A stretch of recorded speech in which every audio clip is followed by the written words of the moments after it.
Thank you for your time. Jim Pfaff joining us. Jim, we're way behind today. Can I carry you through the 9 o'clock hour? Jim, can you hang with us, or do you have to go? I'm sorry. We were backed up with callers. Today's DC's last day, so he's got music liberty, so to speak. So thanks for hanging with us, Jim, and for your patience. Jim Pfaff with us, president of the Conservative Caucus. Before we I got about 2 minutes. I want to start with the assassination attempt and the Democrats ramping up the rhetoric. I've never seen, they're going crazy over this. Like, they're blaming Trump. You got that one Democratic congresswoman saying he should be shot like a rabid dog. I mean, they're just ramping it up, going crazy, saying, oh, he shouldn't make political advantage out of this. Whenever the Democrats all get together and go crazy, something is really bothering them. What is it? I got 2 minutes, and then we'll hold you over. They really believe Trump is Hitler. I mean, that's their perspective. And they will do anything to take him out. And they talk, the way that they have talked for years now has been violent. For all of Donald Trump's pugilistic efforts in the political realm, the Democrats have been far worse than anything Donald Trump they could conceive him ever having been done, because they don't like what he represents, which is a very real populist movement and a potential radical shift in how the federal government operates. You know, do you think when Trump wins, and I'm now convinced he's going to win, do you think we'll actually see that change? We didn't see it in 2017 to 2020. He had all the wrong people in there. The whole transition team was a clown show. You know, first Christie putting his cronies in, then they fired him, then Pence putting his cronies in, all the Bush people there taking things off the Resolute desk, you know, chief of staffs that didn't believe in him, McMaster, national security, didn't believe in anything he did. Is all that going to change? I think it'll be much better. The jury's still out on whether it changes as far as you and I would absolutely want it. But it'll be better, I think. Jim, stay with us. We got a lot to go over, plus your calls. Let's go to Jim Pfaff. Jim Pfaff is chairman of the Conservative Caucus. Jim, everybody's going crazy. I got up today looking at stuff, and I do my post-production about 4:30, right? So I'm getting it takes me about an hour. I get out of there at 5:30, take a shower, get ready at 4:30, get up at 4, ready to go. And so I'm doing my stuff today, and I'm looking at all these, like, libtards, like one after the other, just going like meltdown city, like going crazy over that rhetoric and the Trump, and it's Trump's fault, and he should be shot like a rabid dog, and eating dogs and cats, and it's all lies, and just going nuts. And I said to myself, we're going to win. Do you feel the same way, Jim? Did you get that feeling today? Yeah, I mean, I'm in the spidey sense mode right now, thinking that, because I don't see the objective analysis in the polls that I don't always trust so well. But yeah, I think so. Listen, the American public really, at least at this day and age, I think still pushes back against these outrageous statements that are made in the media. I mean, to try to blame the assassination attempt on Donald Trump is crazy, and they have no self-consciousness about the rhetoric that they use. And I'm not saying that everybody on the right uses perfect rhetoric all the time. You know, there are people that get excessive. But the media and Democrat politicians have been so consistently horrendous in their rhetoric against Donald Trump and against MAGA Republicans and MAGA independents.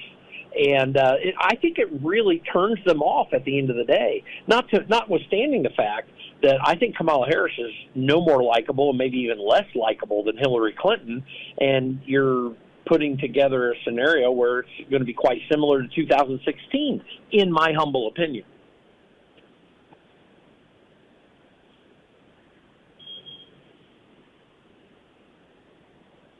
Did I lose you? Yeah, I had my sound off for a second. Sorry, Jim. No. Everybody knows she doesn't stand for anything. The policies she's come out with is basically Communist Party USA. She's had to back off of all of them. She can't answer a question. You look at that ridiculous ABC interview she had after the ABC News with a local affiliate. She couldn't ask her a question. Guy asked her something. She goes back to her middle class upbringing. I mean, she answers nothing. She says nothing. I think people are just getting suspect of her. And, the empty suit brigade, the Hollywood glitz can only go on for so long. And I think it grinds itself out. It's just the wheels grind out. Trump said something yesterday in Michigan that really made me laugh. I know he said it before, but I heard it again. It made me laugh. And he's talking about computer technology, and you build something and it's the new shiny toy, and then in 3 weeks it's obsolete. And he said, there's only two things that have stood the test of time, and those are walls and wheels. That's it. He was absolutely right. Walls and wheels. Right. So it almost gets, and you know what I was thinking about, Jim? It almost gets back to that. It almost gets back to basics, right? Walls and wheels. Tax increases are bad. Big government is going to destroy you. Migrants coming into your community and eating your cats and dogs, and crashing into school buses, and you can't get a seat on the school bus for your child, and nobody speaks English in your secondary school, and your kid's in the third grade and nobody talks English, and he's in with all these foreign kids, and they're all just jumping, they're dumping on them, and you say, well, what's going to happen to me? This is why I'm telling you, Jim Pfaff, this is why they've gone crazy over Springfield, because the dogs and cats thing, maybe it's not prevalent, maybe it's only a handful, but it has made people think, what if this happens in my community? What recourse do I have? Answer, you don't have any if Trump's not the president. Trump is a president. This isn't going to happen because he's going to stop it. This is why they're going crazy. They never saw this coming. They thought, look, Jim, and I want to get your really thoughts here. They thought they could hide this. They thought between now and November, they could just throw it under the carpet.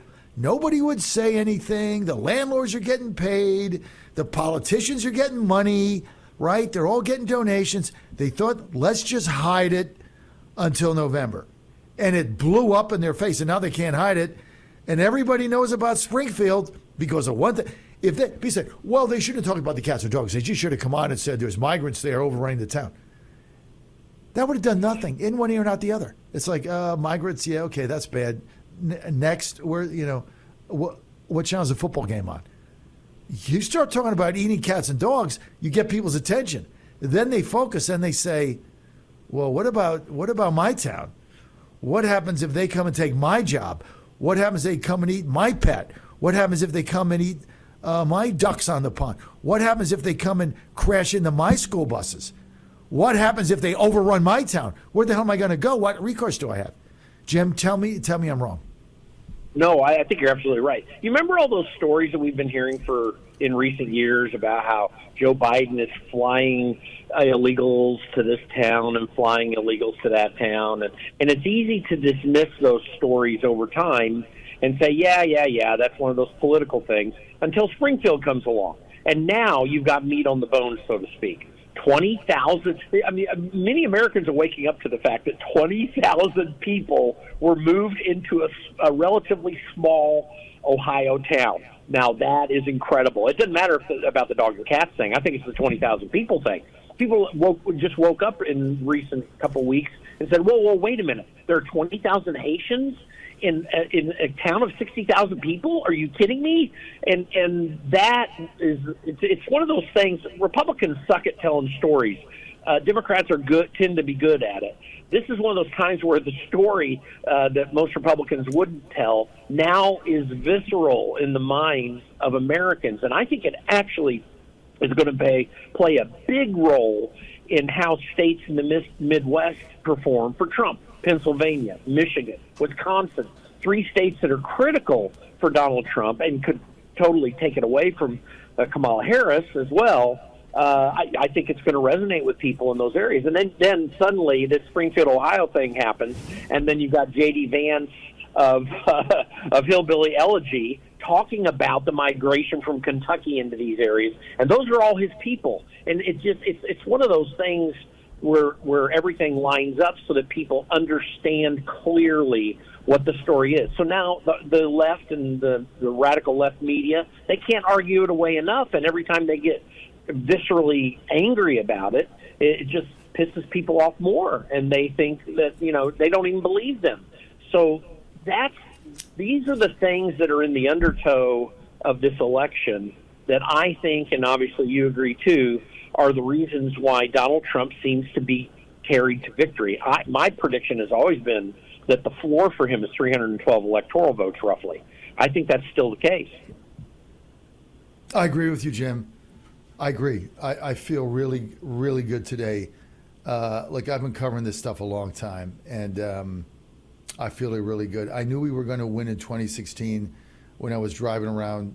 I don't know, Ann and I were going through Pennsylvania. I don't remember where, what, when, or how, because we lived in Virginia, but we were driving across Pennsylvania for some reason, and I saw like a bajillion Trump signs, and most of them were handmade because they didn't have any. They were just handmade. And I'm like, okay, this is weird, right? Speaking of weird, this normally you don't see this. And you saw the Hillary signs were all the, they were all the expensive, signs. And you see all these hand-painted Trump signs one after the other. Like something's going on here. And so I felt good about that, but not like I feel today. And I agree with you with your floor. I mean, I look at this. I think he's going to run the table. I don't think she's going to win a single swing state, Jim. I think that that's very possible. And by the way, I've run campaigns for 30-plus years or been in and around them. I hate yard signs, except when people scream and yell because they want them so badly. That's what Trump does. He makes people want to put a freaking sign in their yard. I have my brother-in-law just down the street from where my wife's and my house is in Indiana. I'm living running TCC. But he recently has come to politics, and he was asking us, how can I get a Trump sign? Can you get some? Knowing that I work in politics. People want this. They really do want a break from everything the American government has become. I was thinking about it this morning because the civil rights, Bill of Rights issues are what attracts RFK, for example, to want to go to Trump's side against his wife's wishes. FYI, and I think back to an aspect of history people don't know about or have forgotten about.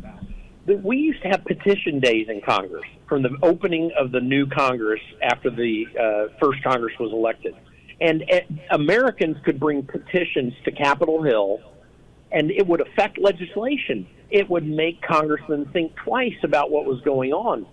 And sometimes it led to new legislation, and it was a very positive thing. It went away because the slave states didn't want John Quincy Adams to keep dumping petitions to end slavery in the 1830s and 40s, and then it finally went away. Americans don't feel close to their government, I guess is the point I'm trying to make. Donald Trump makes them feel closer because for all of his wealth and his New York attitude, he makes people feel like he's one of them, and I think he does it honestly as well. And that resonates with people in a manner that the mainstream media will never understand and will always reject. Jim, that is a great point. Last night, that is such a great point. Last night, I'm watching, and my wife Ann and I are watching the town hall in Michigan. And I forget exactly what Trump was saying, but he was with some world leader, and he was talking about their conversation. And I just can't in my mind. You can, if you saw it, somebody will probably remember it. But it was in very great detail. Some conversation he had with some world leader and one of his staff members, and he was kind of relaying it. And my wife Ann said, "This is why Trump is going to win. This is why people love him so much, because in a government that is so far removed, he brings you inside. Like he's willing to get you involved in what's going on, so you can hear it for yourself." And she said, no one in history has ever done that. I mean, he's sharing things with the American people that you feel like you're there, and so it doesn't feel so far removed. And she said that's one of his biggest appeals, that nobody's ever going to figure this out. And then the day after, you basically say the same thing. So I think you nailed it, Jim. Well, and if you think about it, I don't know who the successor to that sentiment in the Republican Party would be. No one. I have huge respect for Ron DeSantis. I was never one of these negative detractors on Ron. But what's interesting is the reason he did not break through is because he hasn't yet, if he's trying to figure it out, he hasn't yet figured out how to make people think he's one of them. He did that a little bit. I'm not saying he's bad at it, but he's not great at it yet. If he's able to do that, that'll help him in the future. But whoever is able to pick up that mantle, J.D. Vance is going to be one of the people potentially who can. That is the method for success for Republican presidential candidates in the future, for any presidential candidate, frankly. And the American people feel disconnected. As bad as you and I, thinking about it every day, consider the overreach of the federal government, Americans don't necessarily know it in the way of thinking about it every day like we do, but they feel it. They know it's there. They see it encroaching upon them. Donald Trump helps them understand that that's the case, and that's what Republicans need to do if they want to be successful in the future. They got to learn to tell those stories. Donald Trump is not stupid. I know that people, he comes across as boorish and shallow to people on the left. He's actually not all that bad on policy. He's actually pretty good. What he's really good at is telling people the things that matter to them, and it's why he has had any success that he has had. And he was smart enough, by the way, to take a little time before he decided to run for president. They were talking about it back in the 90s with him, and he never did do it. And he came onto the scene at the right time, figured out what was going on, and got the message just right, and was very effective at pushing back against the Bush wing, the Bush neocon wing of the Republican Party that had really taken it in a stranglehold, frustrating Republicans for decades. Well, listen, I think you're right. I think he came along at the right time. But, are we ever going to get that level of transparency with the president, just talking in depth about conversations he had with, it's like when he said he told the guy at the Taliban that whatever his name was. Yeah. Well, here's a picture of your house, and the guy's like, well, why are you showing me this? He's like, well, why do you think? I mean, basically, you kill one of our people, we're going to blow your house up and your 7 wives and all your kids and yourself, by the way. Yeah. But just FYI. I mean, he shares that kind of stuff. And it's pretty interesting. I don't think, can J.D. Vance do that? No. I mean, I don't think it's going to be tough for somebody to replicate that. It's going to be tough after he wins in 28. There's going to be quite the battle in 28, no question about it, for his successor. But look, first things first. First, we got to win. You got to ask yourself, hey, am I involved? Am I a captain of Trump Force 47? Go to TrumpForce47.com, TrumpForce47.com. Sign up in your neighborhood, be a Trump Force 47 captain, and ask yourself every day one thing. Just one thing. If you try to do 10, you do none. I learned this a long time ago. One thing every day. One thing. What are you going to do today? One thing. Only got to do one. Do it immediately and it's over. What am I going to do today to help Trump win? Who am I going to call? What family member am I going to get out? Who am I going to get to vote early? Who am I going to register? And that doesn't mean go on Facebook and do some stupid post. That doesn't do crap. What are you going to do to get this victory home for us so that we can save America? Jim, I got a phone call I want to get to. You can hang with us to bottom. Anthony in Florida, line 2. Anthony, you are live and ready to go, sir. Yeah, good morning. Like I said, I was talking to DC, and I told him he's a good member of the family, and we're going to miss him. But, change is a part of life. And, and when you move on, most of the time you move forward. So he's going to be missed. And, no doubt. Thank him for not playing a whole lot of Bob Dylan.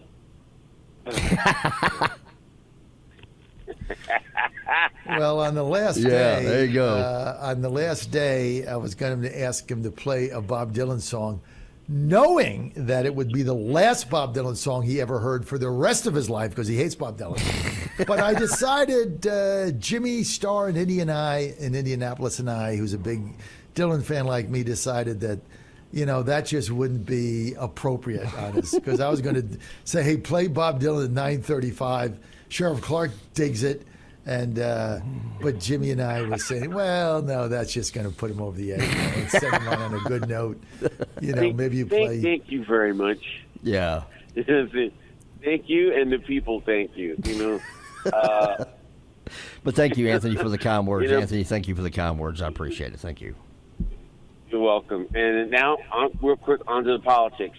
And here is kind of like from the people's view.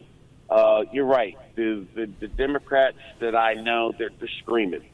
They're dropping all pretense of the fakery. Like, oh yeah, this is the second failed attempt. And I told DC yesterday, Kamala needs to stop. They need to stop looking for hitmen off of Temu because it's not working. The hitmen are defective.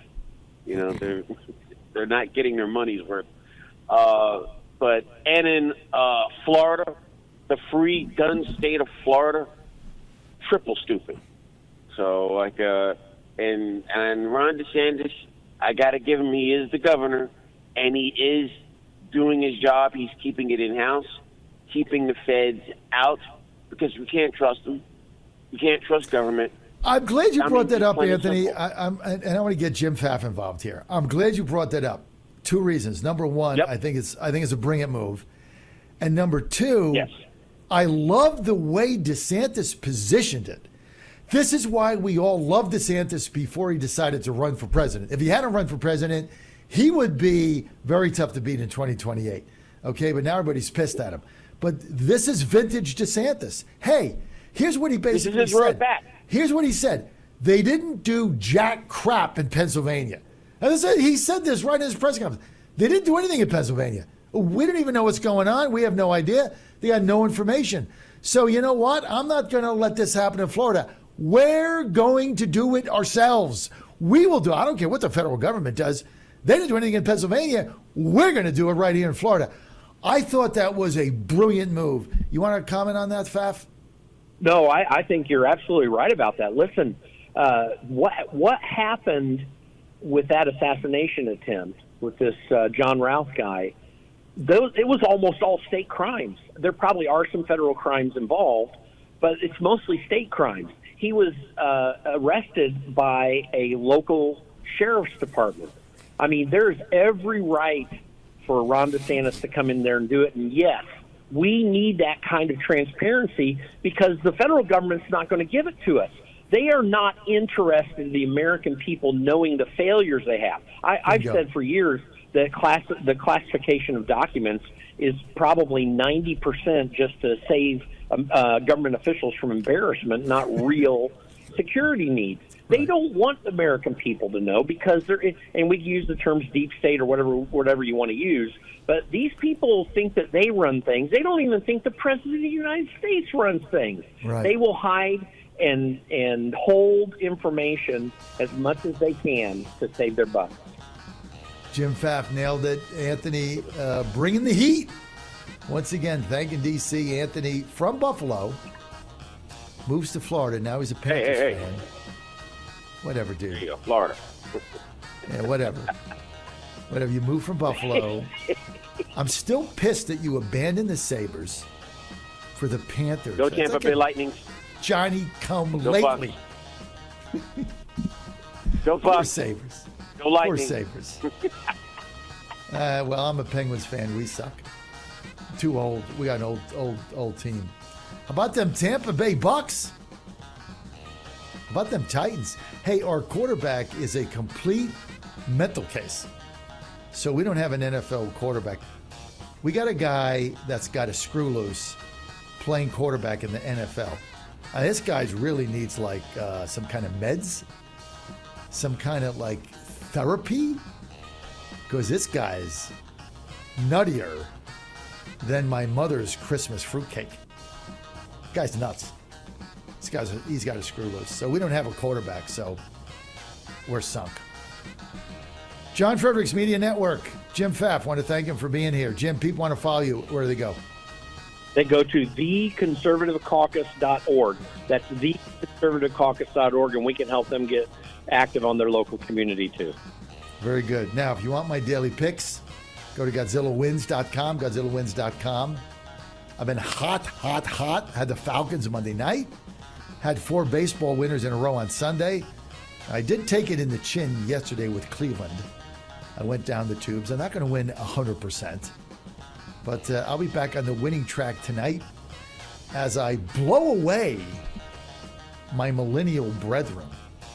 They're really ridiculous. I mean, hey, by the way, has anybody and I talking to my youngest son the other day, and I'm like, yesterday, and I'm like, hey, did you hear about those pagers that blew up in Lebanon? Know what he says to me? What's a pager?